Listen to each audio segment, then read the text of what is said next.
Swayam Prabha. Digital India. Educated India.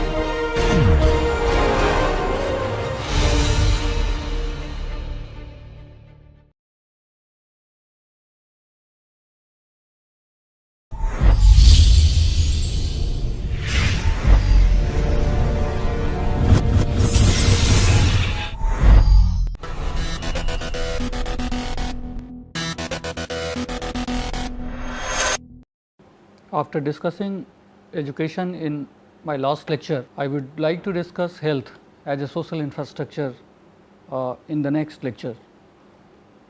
Let me briefly discuss that how health infrastructure in India has developed more recently, and how the percentage of GDP, what percentage of GDP is basically paid for the healthcare expenditure. What is basically national health profile of India? We will also present two case study, NRHM and pulse polio, and through this we will really have a live example of how healthcare facilities do play an important role in society. Let me begin with the National Health Mission, which was financially supported, which supports the states to strengthen the public health system, including the upgradation of existing or construction of new infrastructure. So, the high focus states under National Health Mission can spend up to 33% and other states up to 25% of their National Health Mission funds on the infrastructure. So, here we can find out that out of the total allocation of National Health Mission, 25% to 33% of expenditure is on the infrastructure facilities developed for the health centers. Government of India's spending on healthcare remained very low compared to the other country, which is around 1.2% of GDP, approximately 4% of the total government expenditure, and 17.8% of social service expenditure. This is the recent statistics by the Government of India in Economic Survey 2014 and 15. And this shows that compared to many Nordic nations, Finland, Netherlands, Denmark and many European countries, the expenditure on health is very less as a part of our GDP, and with second largest population in the world, this percentage of GDP on health is not really one of the positive indicator that India is really going to achieve a major targets in the health sector. If one can see here the population norms for setting up of a public health facility in India, health infrastructure, for example, for opening up a sub centers, population norms in general areas is 5,000, population norms in tribal, hilly and difficult areas is basically 3,000 population. So, if one has to establish, if the government has to establish the primary health center, the population norms in general area is 30,000, while the population norms in hilly and tribal area is 20,000. If government is really opening the community health centers, CHC, then in that case the population norms for setting up those CHC is 1,20,000, while in the population norms in tribal area and hilly area is 80,000. So, this indicates that how much population is required for opening up health centers. Let me also see here or discuss here the status of public health infrastructure in India. In terms of the sub centers, the number of sub centers available in India is 1,52,326. The primary health center is 25,020, community health centers 5,363, subdivisional hospitals 1,024, and district hospitals 755. This is the Government of India Rural Health Statistics 2014. So, this indicates that with the current population, this particular statistics of sub centers, primary health centers, community health centers, subdivisional hospitals and district hospitals is not really up to the mark, and this shows that India is really having a poor health infrastructure, especially the health infrastructure provided by the government. Public health infrastructure facilities is not really up to the mark, and that is the biggest challenge and question for the policy maker today to work on this. Let me also see here the fall of public centers in India, public health centers in India. In terms of percentage, if you can just see here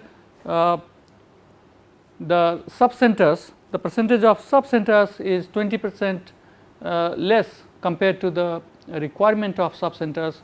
In terms of public health centers, we have 23% shortage of public health centers. In community health centers, we have 33% shortage in terms of community health centers, and this statistics is based on the parameters which government has set for establishing those sub centers, public health centers and community health centers. If one can really reform that parameters, if one can really think on the parameters as per the sub centers, public health centers and community health centers established in other countries where health infrastructure is really very conducive and really strong. So, in that case we will further have shortage of health centers in India. So, let me find out the national health profile of India today. The reproductive and child health program, part of the national health profile 2010, reveals the following statistics.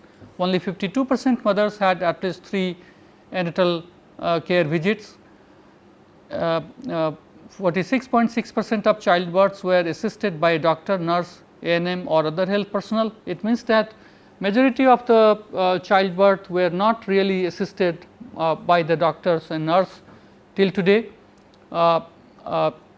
This percentage may be around 54%, where the childbirths were not assisted by the doctor, nurse, ANM staffs and other health personnels. Only 38.7% of institutional births were reported. This again shows a very poor condition of the institutional births, and that indicates that still the majority of the population is not really having the health centers nearby, or they do not have trust on in such health centers. That is why they are basically doing it by the non-institutional mechanism. 43.5% of children were immunized between the age of 12 and 23 months of BCG, measles and 3 doses each for polio and DPT.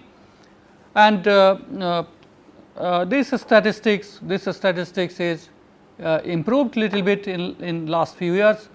Around 5.1% of children between the age of 12 and 23 months did not receive any immunization, and that is a small percentage of children between the age of 12 to 23 months.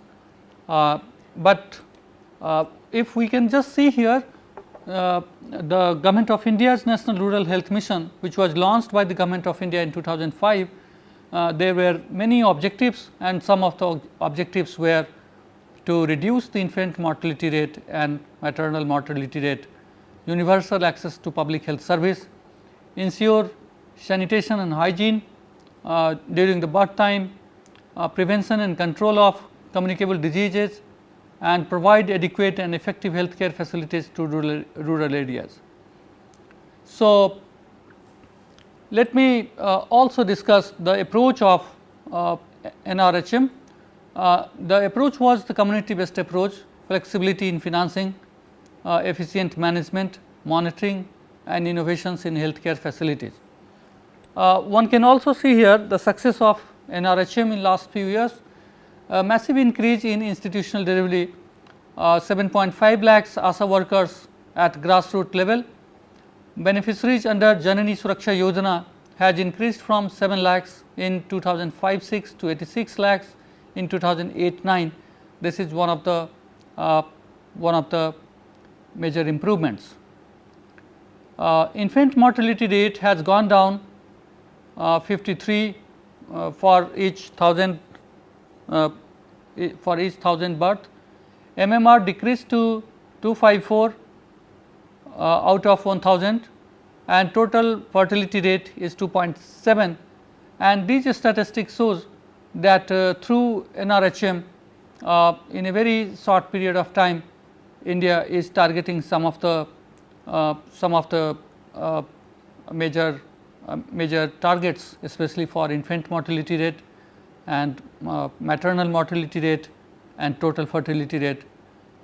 At the same time, the number of beneficiaries under the Janani Suraksha Yojana has also increased from 7 lakhs to 86 lakhs, and which has the tremendous, if one can see the current statistics in 2014-15, one can also see here that this Yojana is really improving the health condition in rural India. Let me also talk about the pulse polio program in India, which is one of the major successful program in the world, and many countries do appreciate the steps taken by India in last few years. The purpose of this pulse polio program was to eradicate polio from the world. Global initiative was taken in 1988 in the 41st World Health Assembly resolution in Geneva during 2nd to 13th of May. Following the initiative, pulse polio immunization program was launched in 1995 in India. It covers children between 0 to 5 years of age. Approximately 172 million children are covered under this program every national immunization day. 24 lakhs vaccinators and almost 1.5 lakh supervisors are responsible for the implementation of this program, and this shows that how India is really aggressive in especially in controlling polio through this particular program. Apart from massive deployment of staffs, rapid response team has been also developed in each state and union territories.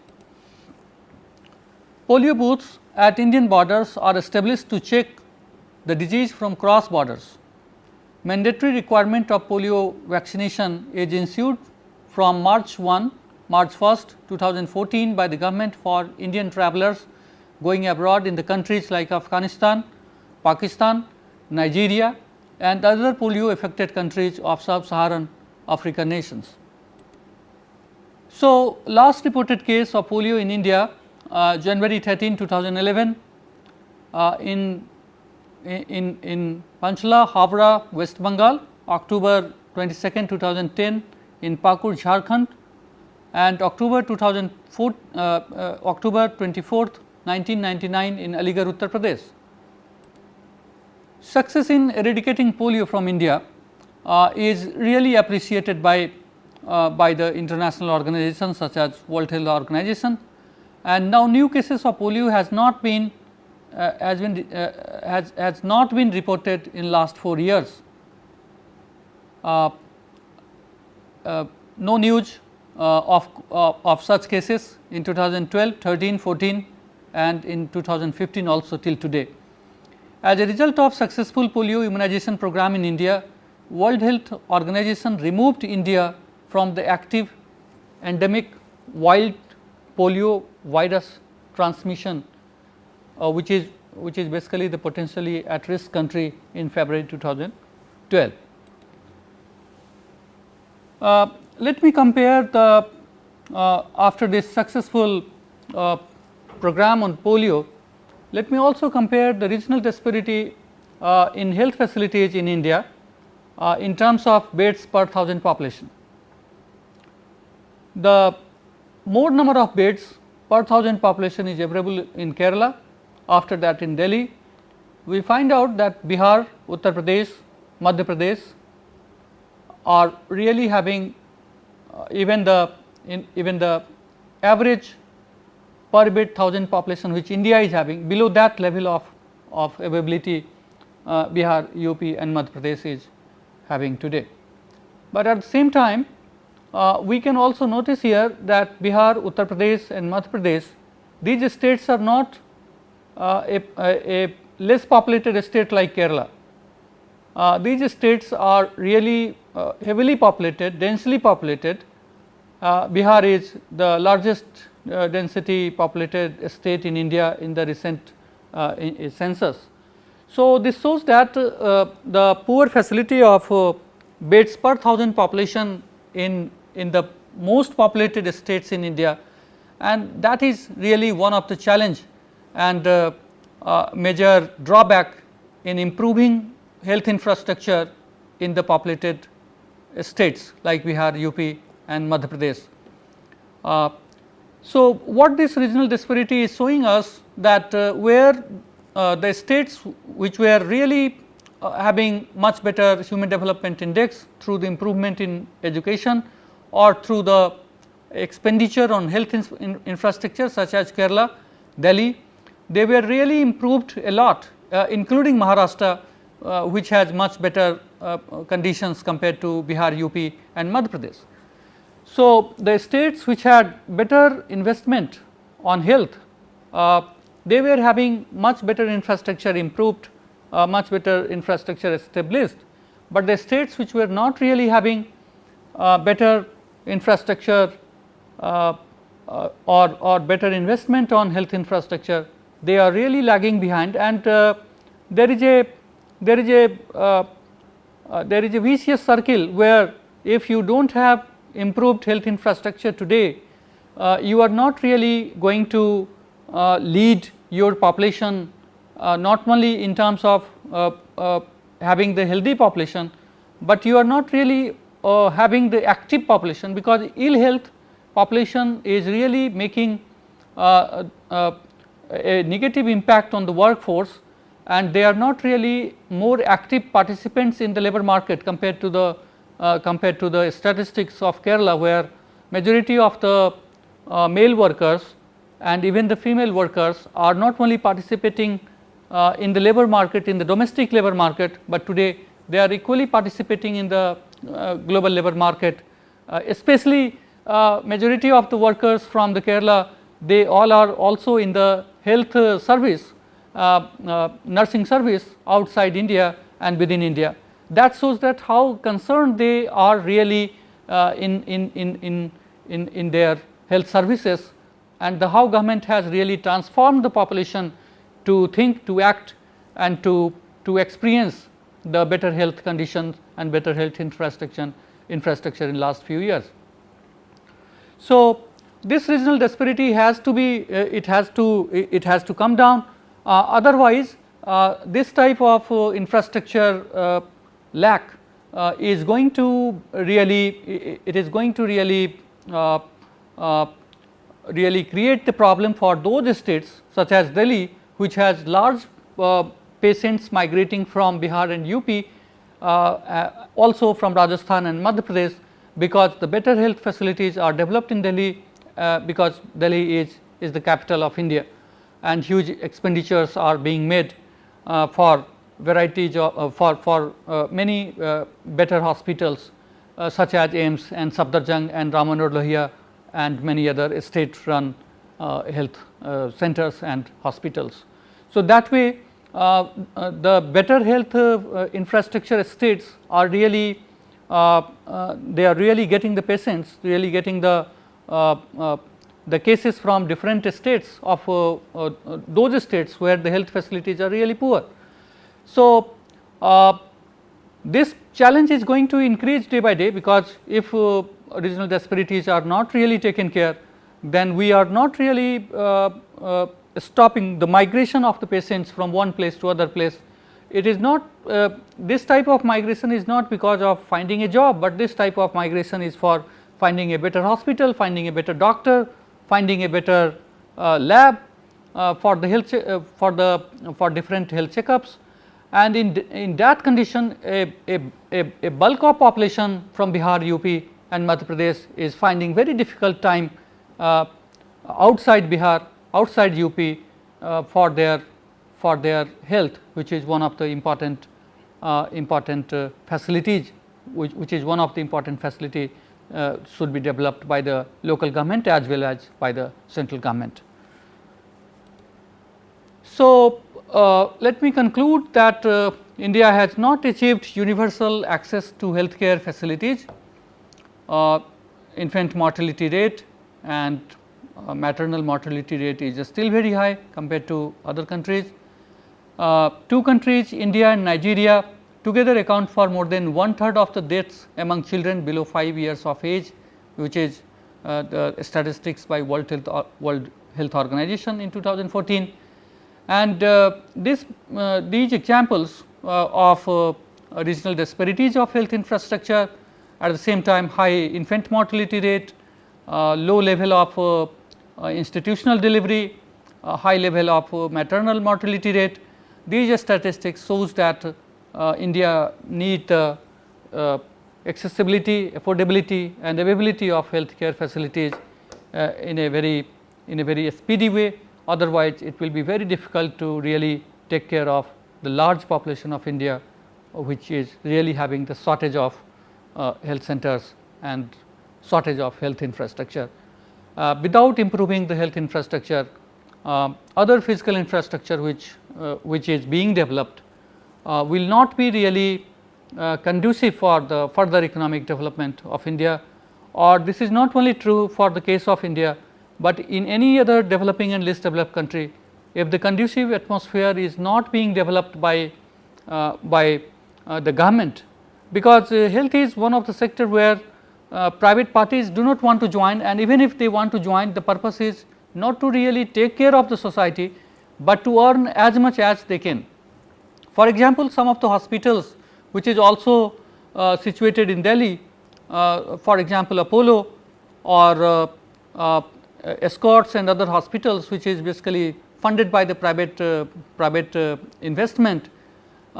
In those hospitals, the cost of hospitalization, the cost of being treated in the hospitals is so high that poor people cannot afford to really think for going those hospitals. One can also see some of the beds for the poor people are really